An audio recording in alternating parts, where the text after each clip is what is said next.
everyone, the alpha is finally here, and before I do a video on my thoughts and comparisons to previous builds, I really wanted to do a more in-depth video on faction upgrade trees, my favorite thing to talk about. If you've just launched the game, you won't have access to any factions yet. You have to complete the tutorial before you can really do anything, but it's pretty quick and easy. However, if you are playing solo, please be careful because I think you can actually have other players in your tutorial lobby. I just found that out the hard way. Even though you're locked into a smaller area, you can't really go and explore the map, but for some reason you can have people in your lobby. The first faction that is available to unlock after the tutorial is CyberAcme. When you navigate over to the factions page, you're gonna see a pink establish link button under the faction icon. Click this and it's gonna bring you into your very first faction introduction cinematic. This scene introduces us to Cyak's agent you'll be working through named Oni. Oni's a real one because in her intro comms, she actually tells you to focus on materials, so she knows what's up already. Once the comms finish, you can just back out and go see the CyberAcme faction page. The first thing you're going to see is your very first priority contract and a silly little tooltip on the left that heavily hints that you should activate it, and you should. The first contracts are pretty simple and they just encourage you to look around, try your abilities. You'll notice that the contract says it's 1 out of 3, which indicates there are 3 contracts in this specific quest line. Only priority contracts ever really have quest lines so far. I mean, they could change that, but right now it's just the priority contract. The other contracts you'll see in the future that say boosted or standard are just standalone contracts that you do for XP. You'll be doing these when you kind of finish the priority contracts for factions and you're just trying to grind some XP to unlock more. On the left, it has a little faction card that says rank 0, which don't worry, we're working on that.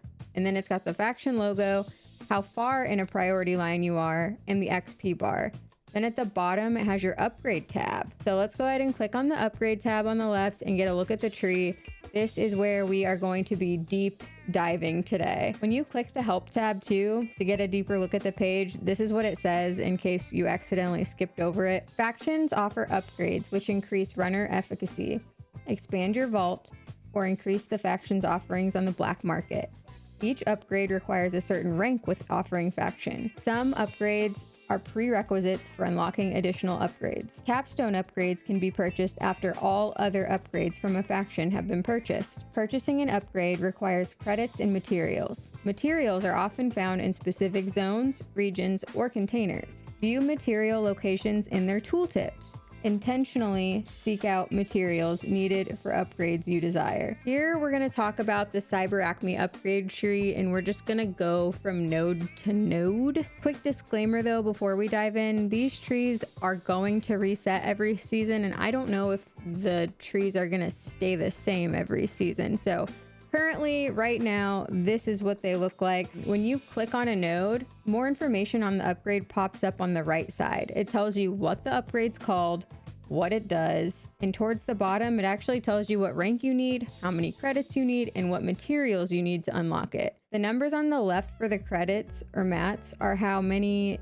are required for that upgrade, and the number on the right with the little orange box is how many you currently have in your vault. I very quickly would like to go over the info cards that you see when you hover over a material so you can kind of better understand what this information means. So for example, when we hover over the picture of a microprocessor, it gives a lot of info, so we're going to break that down. Enhanced is just what they call green stuff in this game. Materials, obviously showing the item type, a material. Below that, you're going to see a brief description of the material. And then under the description, you'll see sources. This is super helpful in the game. It is literally telling you where to go loot. For microprocessors, it shows the map perimeter. Then the bullet points are what compounds within perimeter you can actually find those in, which is north and south relay. Underneath that, it says core storage. That's not a map or a location on a map. So what is it? This is actually a container type. So not only is it giving us locations that we can look for, but it's giving us specific containers to loot while we're in a run. And these containers don't have to be in those compounds listed above. This means that the processors have a chance to spawn in these specific kinds of containers anywhere on the map. I'm gonna include a very quick image of known containers that could potentially show up on these info cards and what they look like. Now, towards the bottom, this info card shows us what exactly the material is used for. This is also extremely helpful. On this material in particular, it notes that it's used for CyberAcme upgrades and Nucaloric vendor unlocks, which means this material is needed to buy something from the black market eventually. Obviously, we don't have that vendor yet, so we can't really see what the something is, but we at least know that we aren't really just done with microprocessors after we get them for the first node unlock. We're going to need them to purchase certain items later on. We're also going to potentially need them for other unlocks in this tree. As we move through the nodes later on, you'll notice that we do in fact need them for 2 additional upgrades. Finally, you'll see there's an option to mark the material. This puts an eyeball icon on, so when you find something that you were looking for in Raid that you had marked, it tells you visually. Now that you know how to understand the info cards for materials, let's get back to just going over the upgrade tree nodes. Okay, so you'll notice that all of these nodes all have numbers in the top left. This indicates what faction rank you need to unlock that node in particular. Let's go ahead and go over what each node does. I'm not going to go over all the materials required in this video, or else it would be a 2-hour long video, but I do want to do something with a materials video in the future. Also for this next part of the video, please make sure that you've at least watched the section of my last video that goes over your base stat symbols and what they mean, because it will be helpful with the terminology we use in this tree. Okay, the first line is all about giving you more vault space so you can just hoard more shit. There's 3 nodes in this first line, and each node gives you an extra 8 rows of vault space. I'll quickly click through each box in case you care to see what specifically it says or needs, but this line is just vault space. You'll notice this line of nodes are semi-connected visually, which means you can't unlock the second without unlocking the previous one, and so on. The second row has a bunch of individual nodes that aren't connected, so they don't rely on each other to unlock the next one, like the vault space one we just went over. They just rely on faction rank, materials, and credits. From left to right, the first node unlocks standard cores for purchase in the black market. Just normal, low tier cores, but still good to have. The second one increases your loot speed by 5.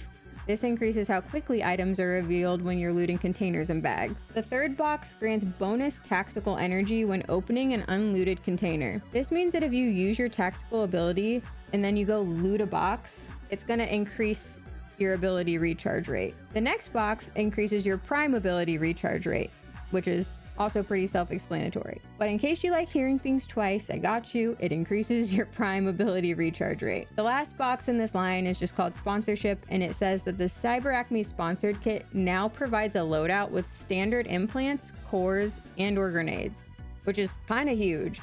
It takes you from a very base kit if you're having a hard time to an actual kit with some stat increase. All right, moving on to the next row, we have the first section of 3 nodes. The first node unlocks a frag grenade for purchase with credits in the black market. I believe this is your first throwable unlock. The one next to it requires the previous one to unlock, and it expands the standard grenade offerings, purchasable with credits in the black market. So yay, more explosives. Then below the first part of the grenade section is Gadgeteer, which unlocks the ability to purchase standard gadgets in the black market. I'm pretty sure there's things like claymores, and this might even include other gadgets that I just haven't seen yet, but there are other things that aren't just grenades. Moving to the first standalone box in the third row, unrelated to the first 2, this one is +5 heat capacity. Your heat capacity increases your capability to perform heat-producing actions like sprinting. It's essentially stamina, so this box just gives you a stamina increase. The next node gives +20% heat recovery delay. This means your heat or stamina will begin to recover more quickly after you use some of it. In the third row is +10 hardware. Your hardware reduces the duration of negative status effects that affect your runner physically. And again, if you want more info on this, please refer to the last video. We cover the base stats and the terminology in that one. All right, let's move to the last row of this upgrade tree. We can skip to the standalone node that increases your revive speed by 5. Which directly affects how quickly you can aid downed crew members. The next one is +5 self-repair speed, which increases the rate at which you passively regain health and shield charge. The fourth node is a +10 agility node, which affects how fast you move and how high you can jump. And the last is called Gift Horse, and it says that CyberAcme offers high value items for a price. which means that you unlock a whole new category of things that you can buy from this faction on the black market. And finally, you're gonna notice that there's a bar below the upgrade tree that says 0 out of 18. This is called CyberAcme optimization, and it only happens after you've purchased every single upgrade in this tree. So again, if you unlock every single node in that tree, there's a special upgrade that you can purchase. Each faction has a different one. CyberAcme's capstone says unlocks second offer from AI iteration group, which means the AI iteration group now offers 2 items for sale in the black market. I had to ask for clarification on this one because I was like, okay, what the heck does that mean? Because if I go to the black market now, I can already buy 2 different guns. And what they said, it unlocks a second role in the black market for CyberAcme. So before, you may have had an overrun AR available that had some attachments on it. Now you might have that and the same gun, but with different attachments. So it's just re-rolling, I guess, and then presenting both options. Hopefully that made sense. Okay, now let's talk about the other factions available early on. So once you complete your first priority contract line from CyberAcme, you're gonna get prompted to move to the agent screen and accept a reward and rank up with that faction. So go ahead and claim it, and you're gonna have employment offers from 2 new factions, Nucaloric and Traxus. Yay! We're gonna go ahead and start with Nucaloric. Nucaloric's agent you work with is named Gaius, and he seems pretty pissed off about the loss in investment from the original colony mission, and he wants to know what the hell happened. Nucaloric covered everyone's basic needs. I don't know why, but I like to call them marketing mommies because of their fun little ads. I don't know. Anyway, you'll see that you have a new priority contract line available to be completed with them now. Okay, let's move to the tree. Starting with the first row, the first section is standalone and it gives you +5 revive speed. Again, this lets you res people faster. The second node starts a connected section of 3 nodes. The first in the line being Headspace, which unlocks enhanced head implants to be purchased in the black market. The next in that line is Headspace Plus, and it again unlocks even more enhanced head implants to be purchased. And the last in that line is Headspace Discount, which reduces the material cost of the implants in the black market. I will very quickly show you what slot on the runner the head implants go on, so you have an idea of what that even means. Moving through the row, the next node is a standalone and is +5 agility, which affects how fast you move and how high you jump. And the last one is also +5 agility. I, as a glitch main, through the playtest, hyper-focused all agility and heat capacity upgrades as soon as I could. I would forfeit other stuff. I don't really know if they were good trade-offs necessarily, but I did. And I guess I just didn't notice how insanely powerful I was because I was progressing it pretty slowly. But there was a severe difference in how my runner felt at the end of the last playtest and the beginning of the last one that I did. I was like, oh, holy shit, I'm actually like kind of slow. So these upgrades do help and they are a big deal.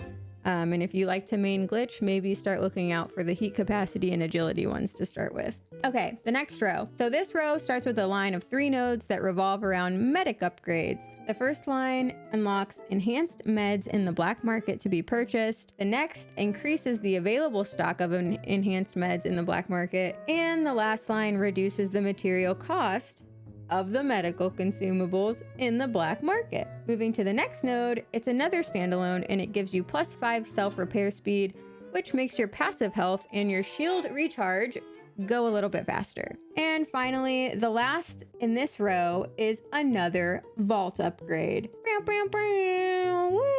Another 8 rows. We love hoarding shit. Yay! Okay, but seriously, I love vault upgrades and they are freaking awesome. But these last row ones kind of get to a point where you're locked by gold and purples and they take a very long time to get to. I don't even think I ever saw a gold material, so I don't personally know what it feels like to unlock this one. Okay, this section is a little messed up, but if we go to the very last row, that's where this section starts.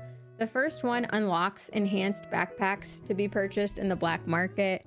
The one next to that increases the available stock of those enhanced backpacks in the black market. The one above that reduces the material cost of those enhanced bags in the black market. And then if you go back down in this section, that's what unlocks the deluxe bags for purchase in the black market, which is the blue backpacks instead of the green. Now let's go ahead and hop back up to the third row, and we will see Volt Precision Rifle, which unlocks the V95 Lookout for purchase in the black market. And the next node after that is +5 hardware.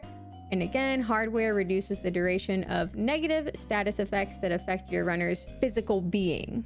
And again, we went over like the base stat stuff in a previous video, so if you don't know what that means, go check that out. And the last one of this third row is another +5 hardware. All right, for the last row, the first standalone node gives you +10 hazard tolerance, which increases your maximum data protection, which is restored by using cleansing consumables. The higher this stat is, the less damage you take from hazards, and it lowers the time that you're affected by those debuffs. And for the last node for this tree is another +15 hazard tolerance. All right, once you've upgraded every node in this tree, you get the ability to purchase Nucaloric's Optimization Unlock. And this one says, reviving a crew member grants lingering heal over time that's interrupted when taking damage.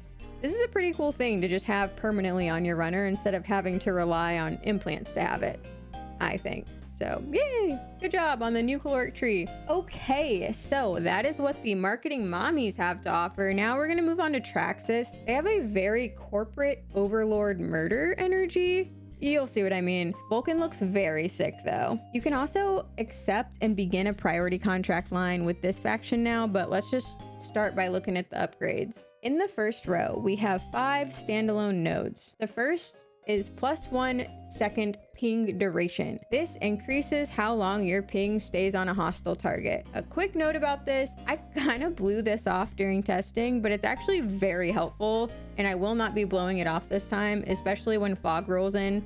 That extra second of ping on the enemy is very clutch sometimes. The next is +10% tactical ability recharge rate.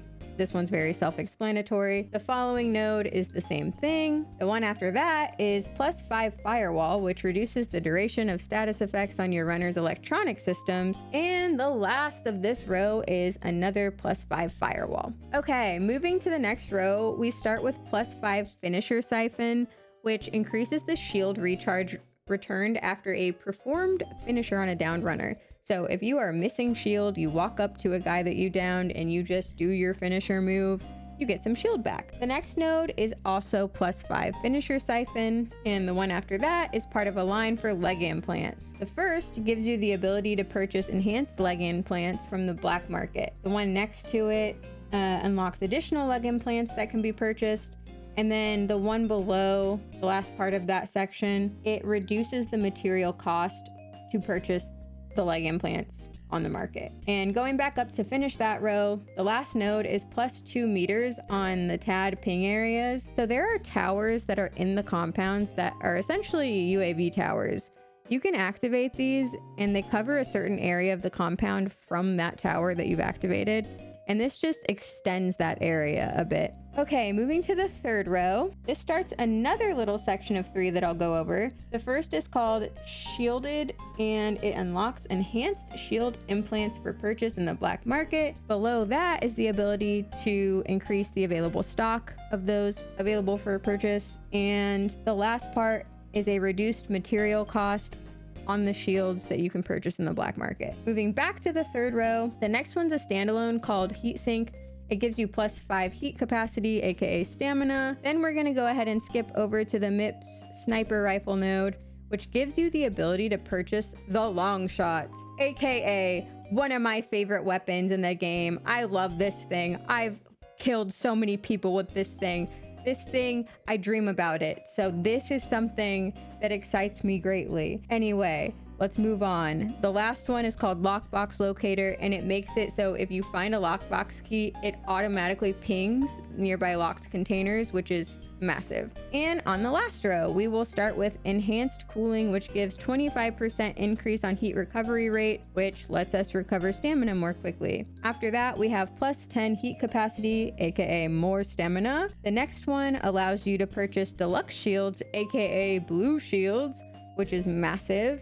And finally, the last Traxus upgrade to go over is another vault upgrade, which gives you 8 more rows of vault space. Once you have all of these unlocked, you get to see Traxus's optimization bar, which is kind of nuts. It automatically deploys a smoke cloud when you activate an exfil site, which means you kind of get to cosplay as Daddy Void for a second, even if you're not playing as him. Hell yeah. Another thing to note about when you're trying to find where to look for certain materials is when you actually get into a run, if you open up your map, you can click on each location name and it will give you a list of materials that you can find in each location. You can just hover over those materials, it'll give you the name. So that's another way. If you can't remember off the top of your head, you can just click on location names on maps and see if it says it. I hope this video was informative or helpful in some kind of way for you guys. I really wanted to get something out quickly about the upgrade tree because I love upgrades. Upgrades are going to heavily rule your life in this game.